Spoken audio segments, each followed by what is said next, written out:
আসসালামু আলাইকুম এভরিওয়ান। আজকে তৈরি করে দেখাবো ইফতারের জন্য স্পেশাল ক্রিসপি চিকেন সমোসা।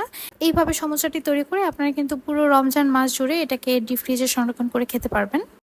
সমোসাটা তৈরি করার জন্য আমি এখানে মুরগির বুকের মাংস খুবই ছোট ছোট করে কেটে নিয়েছি, আর তার মধ্যে 2 চা চামচ পরিমাণ টক দই, তার সাথে 1 চা চামচ পরিমাণ আদা রসুন বাটা এবং 1.5 চা চামচ পরিমাণ মরিচ গুঁড়ো দিয়ে দিচ্ছি। আর সাথে অ্যাড করছি হাফ চা চামচ পরিমাণ ধনিয়া,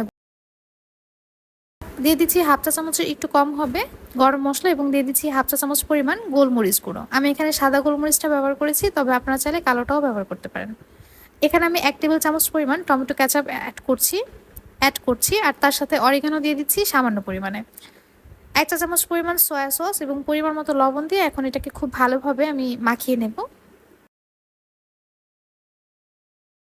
এটাকে আমি প্রায় 15 থেকে 20 মিনিটের মতো রেস্টে রেখে দেবো।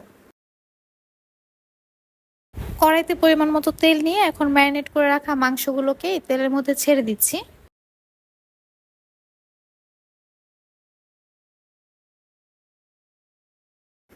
চুলার আঁচটা বাড়িয়ে রেখে এখন এই মাংসগুলোকে আমি তেলের মধ্যে ভেজে নেব যতক্ষণ না পর্যন্ত এটা সাদা হয়ে আসে। এখন মাংসগুলোকে ঢেকে এই চুলার আঁচটা কমিয়ে অপেক্ষা করব 5 মিনিট। ঢেকে রাখার ফলে চিকেন থেকে কিন্তু একটু পানি বের হয়েছে, এই পানির মধ্যে কিন্তু আমি চিকেনটাকে রান্না করে নেব।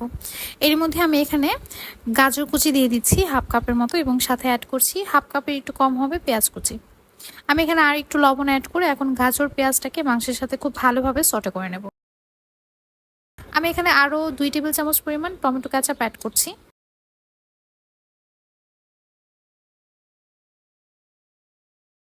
মাংসটা সেদ্ধ হয়ে আসলে আমি এখন একটা ডাল ঘুটনির সাহায্যে এইভাবে মাংসটাকে থেতলিয়ে নেব।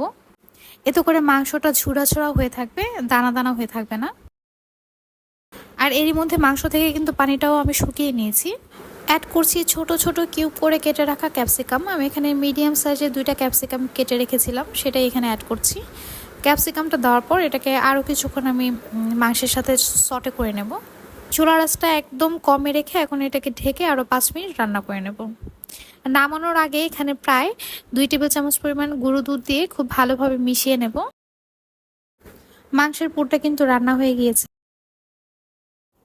রেডিমেড যে সমোসা শিটগুলো কিনতে পাওয়া যায় সেগুলো দিয়ে আজকে আমি সমোসা তৈরি করব। এই জন্য আমি কয়েকটা শিট এখানে নিয়ে এগুলোর সাইডগুলো কেটে নিচ্ছি। আর সমোসা তৈরি করার জন্য এটাকে মাঝখান থেকে এভাবে কেটে 2 ভাগ করে নিলাম। এখন প্রত্যেকটা শিট আমি এখানে আলাদা করে নিচ্ছি। আমি আপনাদেরকে একটা সমোসা তৈরি করে দেখাচ্ছি, আপনারা একটু খেয়াল করে দেখলেই বুঝতে পারবেন আমি কিভাবে এই সমোসাগুলোকে তৈরি করেছি।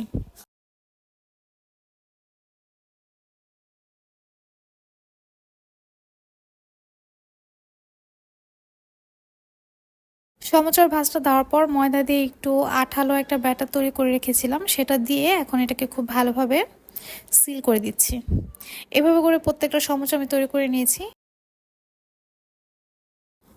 সমোসাগুলোকে এইভাবে তৈরি করার পর আমি কয়েকটা সমোসা একটা এয়ারটাইট বক্সে করে ডিপ ফ্রিজে সংরক্ষণ করব।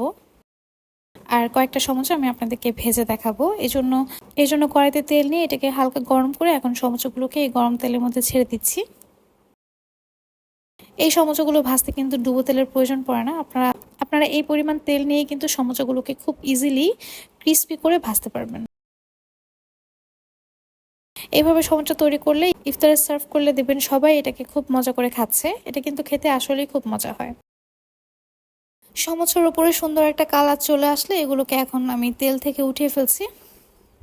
একটা সমোসা ভেঙে দেখাচ্ছি, আপনারা দেখে হয়তো বুঝতে পারছেন এটা কতটা ক্রিস্পি হয়েছে।